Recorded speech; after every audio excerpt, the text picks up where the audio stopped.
nombre es William Sendales, hago parte de la Junta Directiva de Bogotá Enduro. Hicimos un recorrido de más de 1000 kilómetros para llegar de la ciudad de Bogotá a la ciudad de Santa Marta, al III Encuentro Nacional Colombia Enduro. Hicimos recorrido en motos AKT, XM 180, TT 125, TTR 180. El comportamiento de las máquinas y el desempeño fue excelente.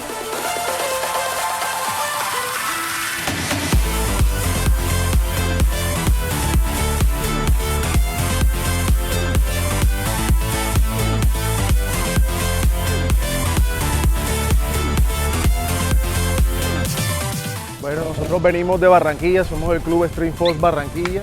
Venimos en AKT 180 XM y AKT TTR 125 y 150. Las motos se comportaron al pelo. Estas motos en pista y en destapado se comportan muy bien.